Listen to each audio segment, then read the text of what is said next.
Assalamualaikum warahmatullahi wabarakatuh. Waalaikumsalam warahmatullahi wabarakatuh. Puji syukur, marilah kita panjatkan kehadiran Allah Subhanahu wa Ta'ala yang telah memberi kita kesempatan sehingga kita dapat berkumpul di sekolah yang kita cintai ini. Kemudian selawat beriringan salam tidak lupa pula kita hadiahkan buat junjungan alam, yakni Nabi besar kita Muhammad Sallallahu Alaihi Wasallam dengan ucapan Allahumma sholli ala Muhammad wa ala ali Muhammad. Yang saya hormati Ibu Kepala Sekolah SDN 001 Simandola, yang sama-sama kita hormati Bapak dan Ibu Majelis Guru yang berkesempatan hadir pada pagi hari ini. Baiklah, sebelum kita mulai acara kita pada siang hari ini, marilah kita buka dengan mengucapkan basmalah. Bismillahirrahmanirrahim. Acara selanjutnya yaitu penyampaian inti acara, yaitunya diseminasi budaya positif di sekolah, yang akan disampaikan oleh Ibu Kepala Sekolah kita, Ibu Septi Ersejat. Kepadanya dipersilakan. Bismillahirrahmanirrahim. Assalamualaikum warahmatullahi wabarakatuh. Waalaikumsalam warahmatullahi wabarakatuh. Puji syukur kita ucapkan kehadirat Allah Subhanahu wa Ta'ala karena kita pada pagi ini menjelang siang masih diberi kesempatan untuk berkumpul di kelas kita, di sekolah kita yang kita cintai ini. Selawat beserta salam kita kirimkan kepada junjungan kita Nabi besar Muhammad SAW. Semoga dengan selalu berselawat kita mendapat syafaatnya kelak. Amin ya rabbal alamin. Baik Bapak Ibu, pada pagi ini saya Septi Ersija selaku calon guru penggerak angkatan 9 dari Kabupaten Kuantan ini akan menyampaikan diseminasi budaya positif di sekolah, yang mana acara ini adalah salah satu syarat untuk saya menyelesaikan pendidikan di program guru penggerak. Dan diseminasi budaya positif ini kami pelajari di modul 1.4, itu wajib menyampaikannya kepada lingkungan sekitar, apalagi kepada guru-guru di sekolah di mana saya bertugas, itu wajib. Dan pada hari ini saya akan menyampaikan beberapa hal mengenai budaya positif kita di sekolah. Terima kasih saya ucapkan kepada Bapak Ibu karena sudah bersedia meluangkan waktunya untuk sama-sama mendengarkan apa nanti yang akan saya sampaikan. Mungkin sudah waktunya istirahat, tapi dengan ada acara ini terpaksa duduk kembali di sini.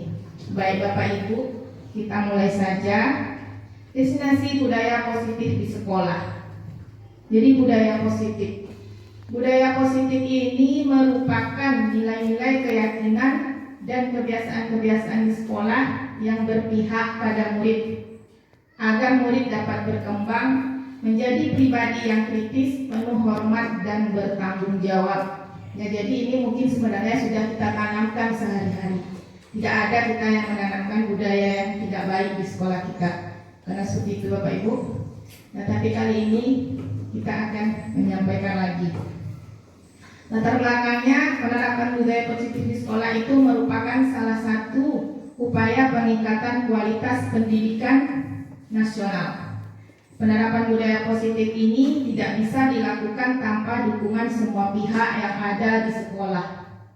Dengan penerapan budaya positif ini diharapkan dapat mewujudkan visi sekolah kita dan membentuk karakter murid dalam mengimplementasikan nilai profil pelajar Pancasila.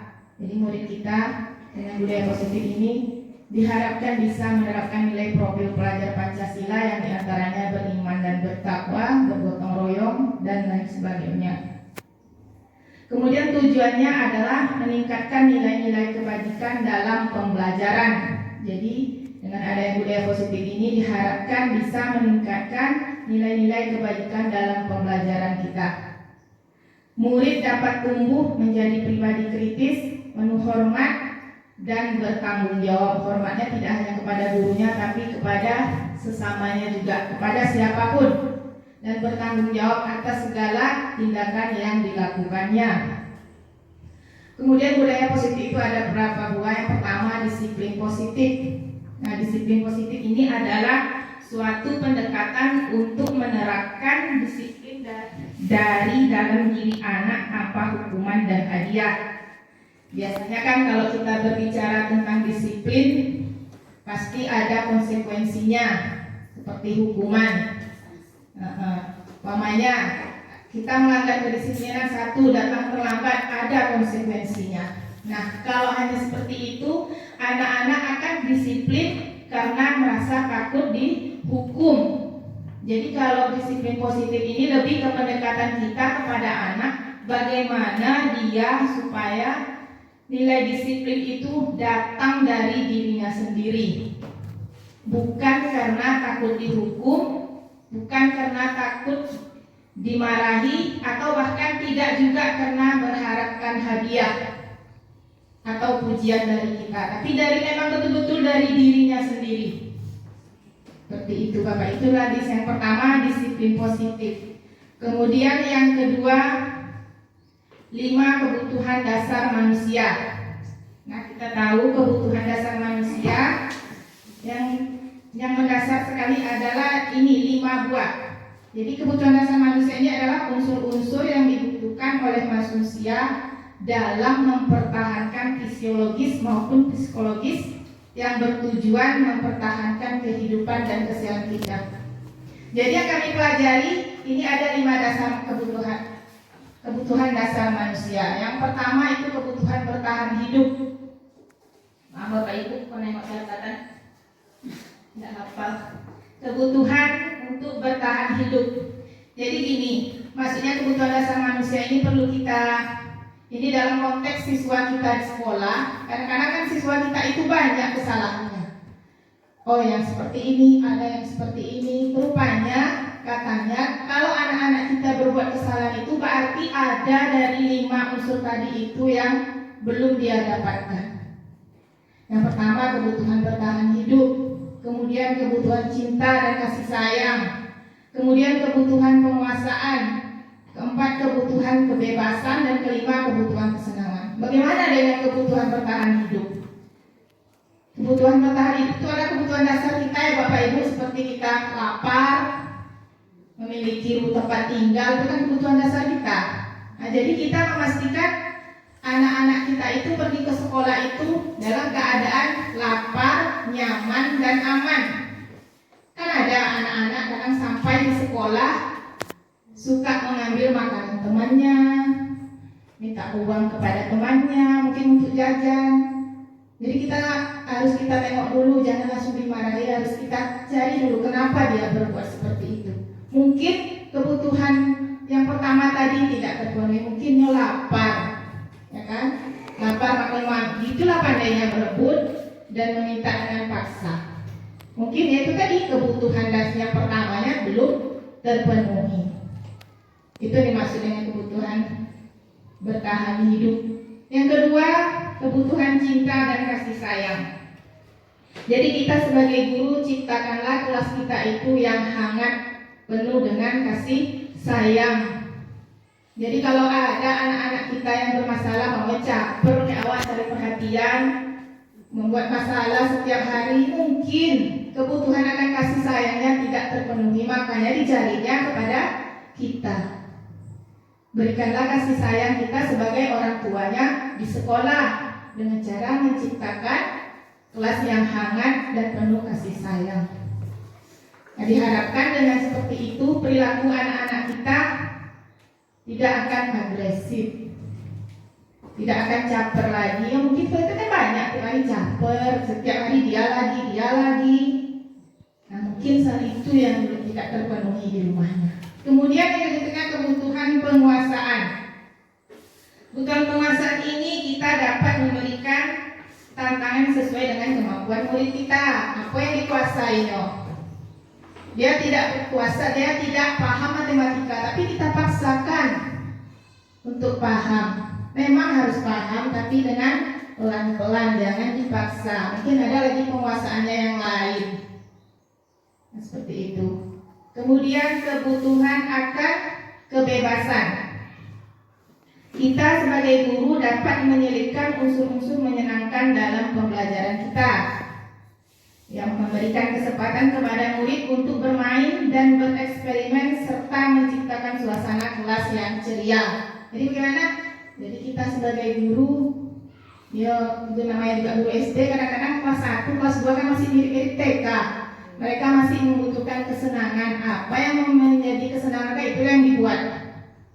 Nah, jadi kita ciptakanlah kesenangan di kelas itu yang teratur agar kebutuhan mereka akan kesenangan itu terpenuhi. Jadi mereka tidak mencari kesenangan dengan cara mereka yang kadang-kadang kita tidak menyukainya dan kadang-kadang melanggar yang sudah kita sepakati di sekolah. Jadi dengan kita memenuhi kebutuhan kesenangannya dengan menciptakan suasana kelas yang ceria, tapi tidak ribut ya Bapak Ibu, tidak ribut. Nah, mudah-mudahan kebutuhan akan kesenangannya terpenuhi. Kemudian kebutuhan kebebasan. Dan kita semua tahu kita butuh bebas. Ya, begitu juga dengan murid-murid kita. Jadi kebutuhan kebebasan memberikan kesempatan kepada murid untuk mengambil keputusannya sendiri, memberikan pilihan kepada murid dalam pembelajaran. Jadi apa? Pada hari ini umpamanya guru olahraga, sekali-kali berilah mereka kebebasan untuk pembelajaran mereka pada hari itu. Ya tentu tidak jauh-jauh dengan tema kita pada hari itu. Umpamanya mereka ingin di luar, ya sekali-kali ikutilah walaupun pada hari itu umpamanya teori, umpamanya olahraga ya. Tapi diberi kesempatan kepada mereka nanti untuk bebas dalam pembelajaran. Mereka main kasti umpamanya, kita paksakan main bola, kan jadinya nanti ya namanya dipaksakan ya kan, pasti ujung-ujungnya tidak akan baik. Nah, itu kira-kira 5 kebutuhan dasar manusia yang harus kita tanamkan di sekolah kepada anak-anak kita agar terciptanya budaya positif di sekolah. Kemudian yang berikutnya, motivasi perilaku manusia. Ada 3 motivasi perilaku manusia itu. Yang pertama ini adalah yang terendah, untuk menghindari ketidaknyamanan atau hukuman. Nah, jadi kita, anak-anak kita akan patuh kepada kita karena untuk menghindari ketidaknyamanan atau hukuman saja. Itu ada. Yang kemudian untuk mendapatkan imbalan atau penghargaan dari orang lain. Waduh mah, apa namanya tuh? Cari muka. Anak-anak murid kita kan ada tuh cari muka kepada kita. Pasti di setiap kelas itu ada. Nah, dia berbuat baik, perilakunya baik hanya akan untuk mendapat imbalan atau pujian dari gurunya. Betul-betul tidak dari dalam dirinya. Kemudian yang terakhir adalah motivasi perilaku manusia yang bagus, untuk menjadi orang yang mereka inginkan dan menghargai diri sendiri dengan nilai-nilai yang mereka percaya. Nah, ini yang bagus. Jadi mereka menjadi diri sendiri bukan karena paksaan, bukan karena hukuman, juga bukan karena imbalan. Betul-betul dari dirinya sendiri, sama dengan disiplin positif tadi. Hampir sama. Jadi memang betul-betul mereka ingin menjadi menghargai dirinya sendiri dengan nilai mereka yang mereka yakini, oh ini baik, maka dilakukannya olehnya sendiri, tidak dengan mengharapkan yang dua tadi, hukuman atau imbalan. Nah, Bapak Ibu silakan makan, bosan mah. Kemudian 5 posisi kontrol guru. Yang pertama, penghukum. Yang kedua, pembuat merasa bersalah. Yang ketiga, sebagai teman. Yang keempat, pemantau. Yang kelima, manajer. Jadi inilah 5 posisi kontrol kita di sekolah yang bisa menciptakan sekolah itu nyaman. Yang pertama, penghukum. Nah, aku sering menghukum kau, pasti semuanya kita pernah mengalami. Jadi kalau seorang penghukum itu bisa menggunakan hukuman fisik maupun verbal. Tapi awak tidak pernah waktu anak awak, Enggak. Verbal yang biasa dilakukan penghukum menghardik, menunjuk-nunjuk, menyakiti atau menyindir. Dampaknya pada murid adalah kemungkinan murid akan marah dan mendendam atau bersifat agresif. Jadi kita sebagai penghukum bukan berarti membuat anak itu jadi baik, rupanya tidak seperti itu. Malah membuat anak itu marah, ya kan? Pasti marah, kita aja dihukum marah. Akan menjatuhkan mentalnya. Ya, bahkan mungkin tambah agresif dari yang sebelumnya, tambah bangki. Nah, model itu. Jadi biasanya kan ciri-ciri bahasa yang digunakan oleh penghukum ini seperti ini. Patuhi aturan saya. Atau awas kamu. Kan seperti itu cara kita kan seperti itu kita. Kemudian ada lagi, kamu selalu saja salah. Itu orang itu yang salah. Nah, kemudian ada lagi selalu, pasti selalu yang terakhir selesai. Itu anak-anak yang maling merojok tugasan di kelas. Nah, itulah dengan suara yang mungkin dongeng sampai ke tetangga. Nah, itu suara kita sebagai seorang penghukum. Kemudian ada lagi pembuat rasa bersalah. Atau lembut mas suara? Lembut. Pada posisi ini biasanya guru akan bersuara lebih lembut. Yang biasa dilakukan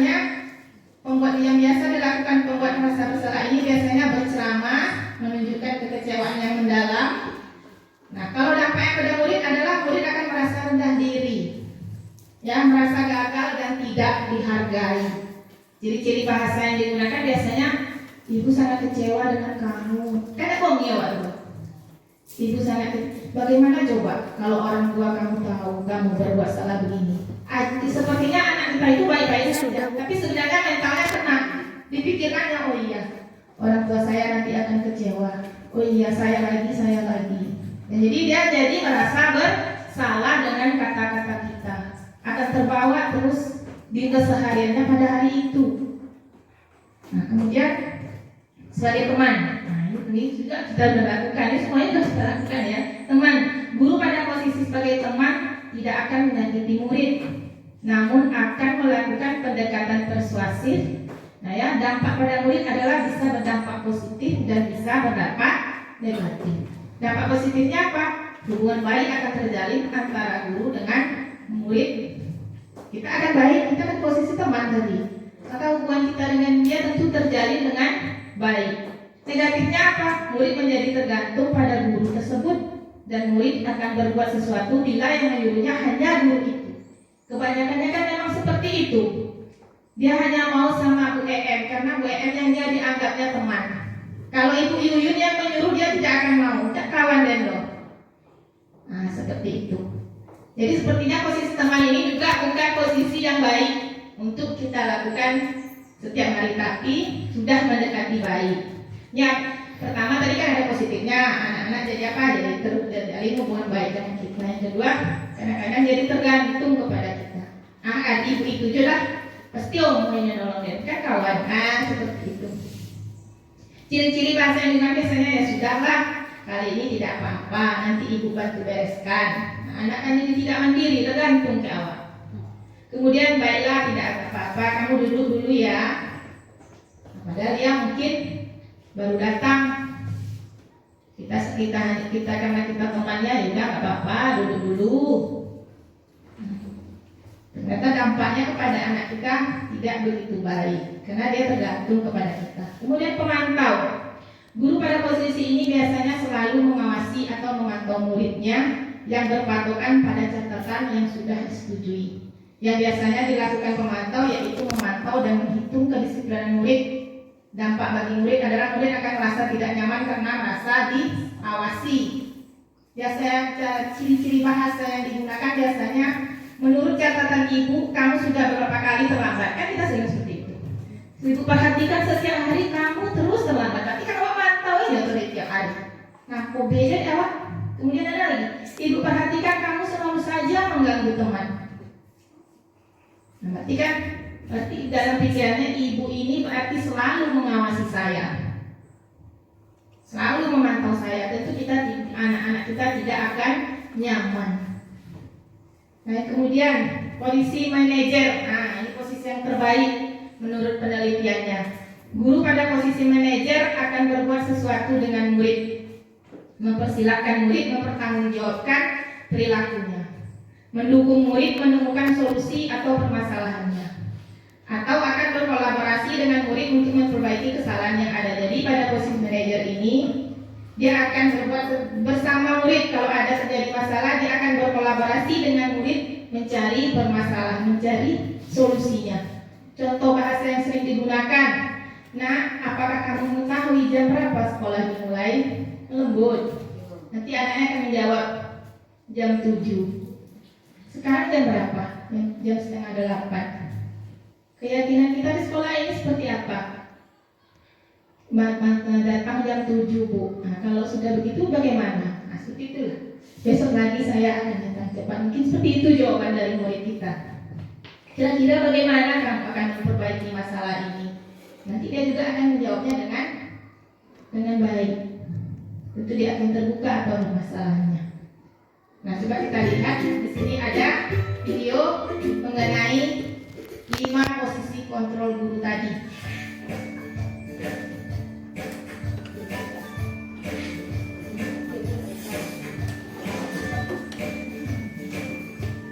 Halo, Bapak Ibu Guru calon guru penggerak.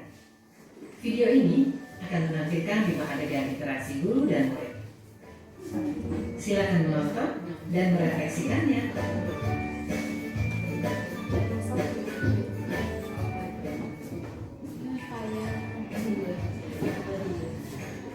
Bagi anak-anak, silakan PR yang kemarin diberikan diletakkan di meja. Anton, kamu sudah mengerjakan belum? Belum mengerjakan saya, Bu. Kamu selalu ya nggak ngerjain PR. Sekarang kamu duduk di depan, lalu tulis. Saya berjanji tidak akan mengulangi lagi. Saya berjanji akan berusaha menjadi murid yang rajin belajar sampai pelajaran saya selesai. Itu adalah guru penghukum. Berikutnya. Hari ini ada tugas ya. Ada yang belum mengerjakan. Anton, kamu sudah mengerjakan? Belum, Pak. Kamu nggak ngerjain tugas ya. Kamu mau jadi apa nanti? Kamu lihat sekolah nggak sih? Coba bayangkan orang tuamu betapa kecewanya sama kamu. Kamu itu sudah kelas 5. Harusnya bertanggung jawab sama dirimu sendiri. Nah, ini adalah membuat merasa bersalah. Nah, ini. Ya udah, nanti jangan diulangi lagi ya. Kalau kamu rajin, Ibu senang lihatnya. Ya, lain kali tepat waktu ya masuknya. Tos dulu dong. Kita kan teman. Wah, jadi kalau aku terlambat lagi, apa ya? Mengelejak anak-anak kalau itu di posisi teman. Tetapi tidak hanya ini. Kamu sudah 3 kali dong gak ikut olahraga bulan ini? Ya, Pak. 3 kali berarti saya dapat sanksi, Pak. Itu pemantau yang tadi. Bu, saya belum mulai tugas. Maaf ya, Bu. Saya terlambat memulai tugas. Kenapa kamu terlambat mengumpulkan tugas? Iya, Bu. Saya kalau sore bagi ibu jaga warung. Gak sempat ngerjain tugas. Kira-kira nih, apa yang bisa kamu perbaiki supaya kamu bisa mengerjakan tugas tepat waktu? Coba, kapan biasanya kamu membantu ibu jualan? Kadang sampai di malam-malam, Bu. Bagaimana kalau kamu membuat jadwal? Kapan kamu akan mengerjakan tugas? Oh gitu ya, Bu. Saya coba deh, Bu. Terima kasih, Bu.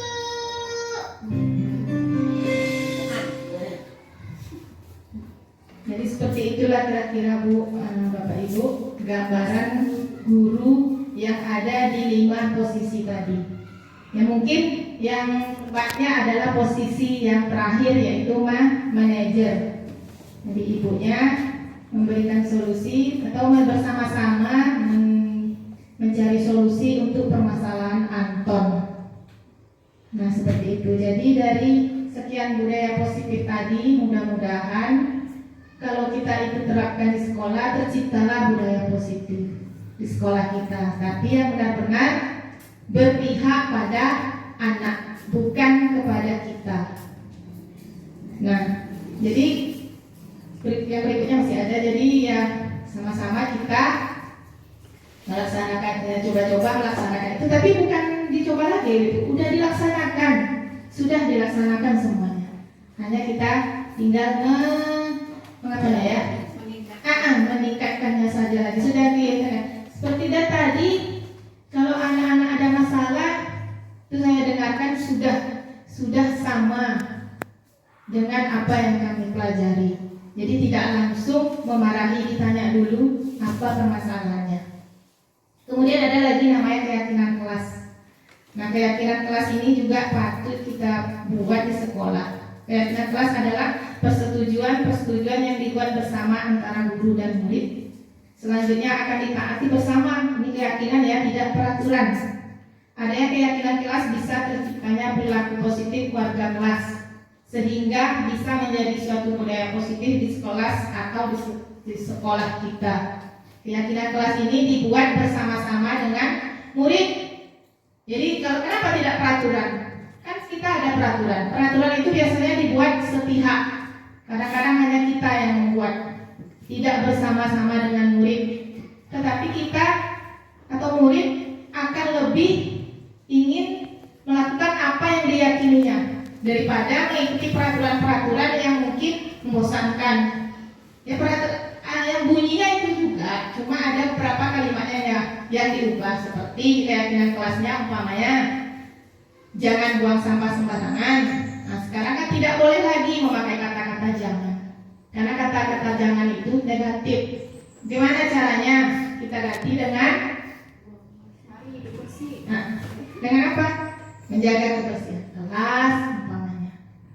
Kemudian tidak boleh terlambat. Kata-kata tidak boleh itu tidak boleh lagi sekarang, karena itu katanya kata-kata yang negatif. Bagaimana cara menggantinya untuk keyakinan kelas? Hadir tepat waktu. Kemudian berdoa sebelum dan sesudah belajar.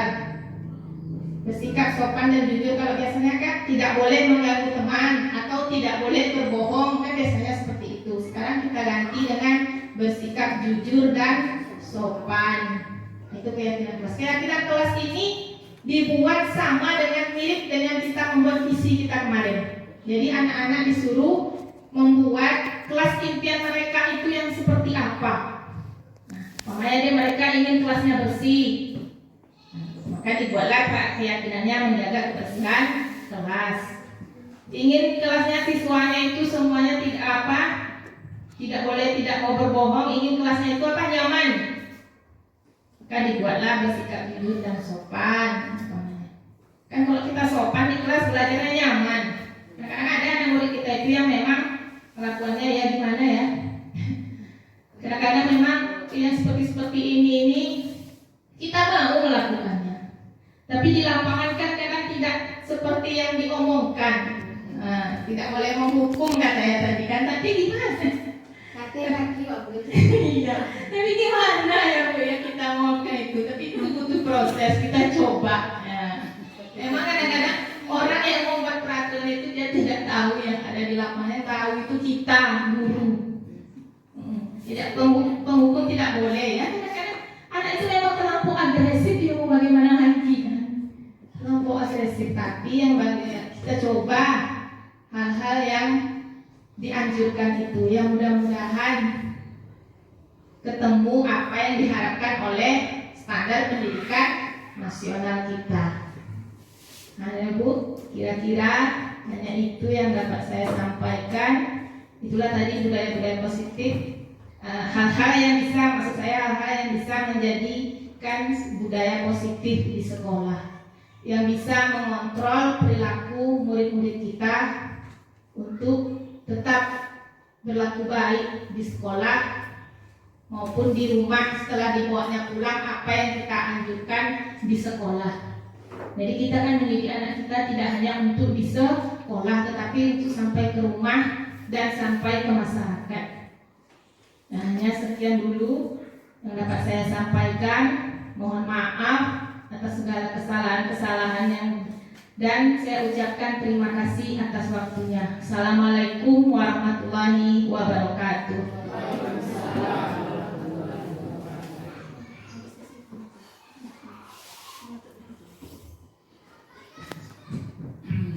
Terima kasih kami ucapkan kepada Ibu Kepala Sekolah yang telah memaparkan materi yang sangat berguna bagi kita untuk kedepannya agar pembelajaran di kelas maupun di sekolah kita ini berjalan dengan lancar dan makin baik. Kemudian acara selanjutnya yaitunya penutup. Marilah kita tutup acara kita ini dengan mengucapkan hamdalah. Alhamdulillahirrahmanirrahim.